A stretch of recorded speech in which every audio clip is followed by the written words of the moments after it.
Welcome to travelling with Hasan page. চট্টগ্রামে শুরু হয়ে গেল বৈশাখী মেলা, যেটা চট্টগ্রামের বিখ্যাত জব্বরের বলি খেলা নামে পরিচিত। এই মেলায় মাটির শিল্পের যেন ছড়াছড়ি, মাটির কারু শিল্প যেন আমরা সবাই হাত দিয়ে ধরতে পারি এবং ধরে দেখতে পারি, এবং হরেক রকমের জিনিস আপনারা নিতে পারেন। মাটির সমস্ত জিনিস সাজানো গোছানো থাকে। মেলা উপলক্ষে চট্টগ্রামের লালদিঘির পাড়ে এই মেলাটি অনুষ্ঠিত হয়ে থাকে প্রতি বছর, এবং এই বছরও যথারীতি বসেছে। মেলা শুরু হওয়ার আগের দিন থেকেই কেনাবেচা শুরু হয়ে গিয়েছে। মা বোনেরা তাদের ঘর সাজানোর জন্য মাটির তৈজসপত্র নেওয়ার জন্য চলে এসেছে মেলায়। মেলায় সবচেয়ে আকর্ষণীয় জিনিস থাকে মাটির জিনিসপত্র। এমনকি পুরো বাঙালির যে ঐতিহ্য, সেই ঐতিহ্য তারা মেলার মধ্যে তুলে ধরে। মেলা প্রান্তরকে কয়েক রকমভাবে সাজানো হয়েছে, এক এক পাশে এক এক রকম জিনিস। যেমন আমি প্রথম দিকে মেলার দক্ষিণ পাশে আমি গিয়েছি, এই পাশে হচ্ছে সমস্ত কিছু মাটির জিনিসপত্র দিয়ে সাজানো, ঘর সাজানোর জিনিস। যেই জিনিসগুলো আপনাদের সবার ভালো লাগবে, কারণ এত সুন্দর কারুশিল্পীরা যে কষ্ট করে হাত দিয়ে তারা বানিয়েছেন, সেই জিনিসগুলো অবশ্যই দেখতে ভালো, সুন্দর, এবং ঘর সাজালে আপনারও ভালো লাগবে। হরেক রকমের এই জিনিসপত্র দেখে সবারই ভালো লাগবে। আমাদের যে বিভিন্ন ঐতিহ্য থাকে, সেই ঐতিহ্যগুলোকে তারা মাটি দিয়ে সুন্দর করে কারুশিল্পের মাধ্যমে তুলে ধরা হয়েছে। এখানে হরেক রকমের তৈজসপত্র আপনারা দেখতে পাচ্ছেন। আর বড় বড় হাতি থেকে শুরু করে মাটি দিয়ে কি না বানিয়েছে, কত সুন্দর। আপনি যদি মেলায় না আসেন, অন্তত ভিডিওটা দেখে হলেও আপনার মেলায় চলে আসার একটা আগ্রহ অবশ্যই জাগবে। বিভিন্ন ফ্রুটসের যে মাটি দিয়ে ফ্রুটসগুলো বানানো হয়, সেগুলো দেখতে অনেক সুন্দর। এবং আপনারা দেখছেন কাপ থেকে শুরু করে বাসন, তৈজসপত্র, এমনকি হরেক রকম। যেমনকি এই বছরে এই ধরনের কারুশিল্পীটা বেশি দেখা দিচ্ছে, যেটা খুবই সুন্দর। আর এই যে আপনারা দেখতে পাচ্ছেন এই গছ, এগুলোতে কিন্তু সুপারি ভিজিয়ে রাখা হয়। আর যারা দক্ষিণাঞ্চলের মানুষ তারা এগুলোকে চিনবে। এবং মাটির ব্যাংকও আপনি দেখতে পাবেন।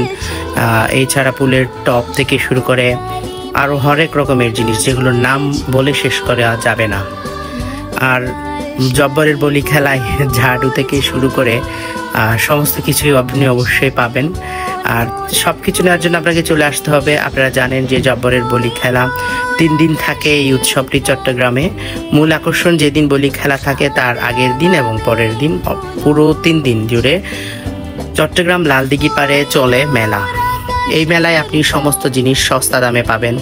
মাটির শিল্পীর মৃৎশিল্প থেকে শুরু করে আরও অনেক ধরনের যে শিল্পগুলো আমাদের বাংলাদেশের ঐতিহ্য, সেই ঐতিহ্যগুলো আপনি দেখতে পাবেন। এবং ছাড়াও বাচ্চাদের খেলনার জন্য বসেছে হরেক রকমের জিনিস। আর সবচেয়ে বেশি সুন্দর লাগে আপনি যখন বিভিন্ন মাটির কারুশিল্প দিয়ে বিভিন্ন ফ্রুটস, বিভিন্ন সিজনাল বাংলাদেশি ফল, ফ্রুটস সবগুলো যখন দেখবেন আপনার চোখের সামনে সুন্দর রং করে, আপনার তো নিতে অবশ্যই ইচ্ছা জাগবে। যাই হোক, আমি কিন্তু পুরো মেলাটা আপনাদেরকে দেখাবো। আর এই যে ঘোড়াগুলো, সেই ঘোড়াগুলো দেখতে খুব সুন্দর, এবং কারুশিল্প এত নিপুণভাবে করা হয়েছে। আপনার ঘরে যদি এই তৈজসপত্র জিনিস রাখেন, অবশ্যই ঘর সুন্দর হবে। এবং বাঙালি আনা আমাদের যেটা বৈশাখের যে সেই শুরুর যে ঐতিহ্য, সেই ঐতিহ্যটা আপনি ফুটিয়ে তুলতে পারবেন। তাই আশা করি আপনারা সবাই মেলায় আসবেন, এসে এই সমস্ত জিনিসপত্র কেনাকাটি করবেন। অলরেডি কিন্তু এখন কেনাকাটা শুরু হয়ে গিয়েছে। মা বোনেরা কিন্তু স্বাচ্ছন্দ্যে সমস্ত জিনিস কেনাকাটা শুরু করে দিয়েছেন, কারণ মাটির জিনিসপত্র মেলা শুরু হওয়ার আগে এবং পরে নিলে আপনি একদম খুব সস্তা দামে এবং আরামে আপনি কিনতে পারবেন। কারণ মেলার সময় প্রচুর পরিমাণ মানুষের ভিড় থাকে। এই ভিড়ের কারণে আপনি জিনিসপত্র ভালোভাবে দেখে শুনে নিতে পারে না অনেকে। সেই জন্য আমি বলবো আগে থেকে চলে আসুন। আর এখানে যেগুলো দেখতে পাচ্ছেন বেতের জিনিস, এইগুলো হচ্ছে হাত পাকা থেকে শুরু করে আমাদের ঐতিহ্যগত জিনিস যেগুলো থাকে সবগুলোই এখানে আছে। পাপোশ থেকে শুরু করে আপনি সব কিছুই পাবেন বলা যায়। আর বিশেষ করে আমাদের চট্টগ্রামের যে ঐতিহ্য বা পুরো বাংলাদেশের কারুশিল্প, মৃৎশিল্প থেকে শুরু করে আর হস্তশিল্প থেকে শুরু করে সমস্ত কিছু এখানে ভরপুর আপনি দেখতে পাবেন। অন্তত আমাদের এই শিল্পগুলোকে জাগিয়ে রাখার জন্য আপনারা কিনতে আসুন এখানে। আর দেখতে পাবেন খুব সুন্দর সুন্দর আমাদের পাটি, যেগুলো এই গরমে খুব আরামদায়ক। এর দোকানেও কিন্তু হরেক রকমের অনেক দোকান বসেছে।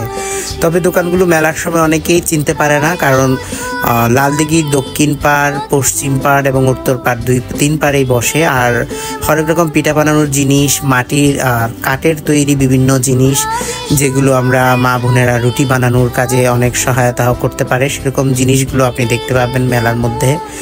আর হচ্ছে বেতের জিনিস, বেতের তৈরি বিভিন্ন ধরনের তৈজসপত্র দেখতে পাবেন। মোট কথা বলতে গেলে বাঙালিয়ানা পুরোটাই আপনি দেখতে পাবেন বৈশাখী মেলা, যেটা জব্বারের বলি খেলা এই অনুষ্ঠানে আপনি দেখতে পাবেন। এখানে সুন্দর করে এক এক পাশে এক এক রকম জিনিস রাখা হয়েছে। প্লাস্টিকের জিনিসগুলো দেখুন কত সুন্দর গ্লাস। এছাড়া বেত দিয়ে আপনি তৈরি করা পাবেন সোফা থেকে শুরু করে বিভিন্ন ধরনের জিনিস, যে জিনিসগুলো আসলে আমরা অনেক সময় খোঁজার পরেও পাই না। তো চট্টগ্রামের এই ঐতিহ্যবাহী মেলা উপলক্ষে সবাই বসে থাকে কখন হবে মেলাটি, কখন জিনিসগুলো কিনতে পাবে। সুন্দর দৃশ্য তো আসলে সবার ভালো লাগে।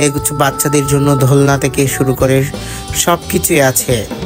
তাই চলে আসুন দেরি না করে চট্টগ্রামের ঐতিহ্যবাহী জব্বারের বলি খেলার। মূল আকর্ষণ থাকে কিন্তু এই যে হস্তের তৈরি এই গাড়িটি মেলা হলে এই গাড়িটি আগে আমরা নিতাম এবং এখনো এই গাড়ির প্রচণ্ড চাহিদা। খুব সুন্দর করে হাত দিয়ে মাটির তৈরি জিনিস দিয়ে এটাকে বানানো হয়, ঢোল থেকে শুরু করে সব কিছু আছে। আর খাবারের জিনিস থাকবে না তাকে হয়। আর এই গাড়িটা কিন্তু সবচেয়ে বেশি বিক্রি হয় মেলাতে, সবাই নিয়ে যায়। খাবারের জিনিসের মধ্যে সব কিছুই পাবেন আপনি। খাবারের জিনিস তো অবশ্যই থাকবে, প্রত্যেকটা মেলায় খাবারের জিনিস থাকবে না তাকে হয়। তবে খাবারের জিনিস বসেছে পশ্চিম পাড়ে। আপনি যদি যান মেলায় অবশ্যই পশ্চিম পাড়ে যাবেন। এবং মেলার মোড় যে লাল দিঘি, সেই দিঘির পাশ ঘিরেই গড়ে উঠেছে নার্সারি। এই নার্সারিতে আপনি এই গ্রীষ্মকালে রোপণ করার জন্য হরেক রকমের গাছ পাবেন, ফুল সহ। আর যে আমাদের মা বোনেদের ব্যবহৃত বিভিন্ন অর্নামেন্টসও এখানে পাবেন, সব কিছুই। আর বাংলার ঐতিহ্য বেতের ফলও পাবেন।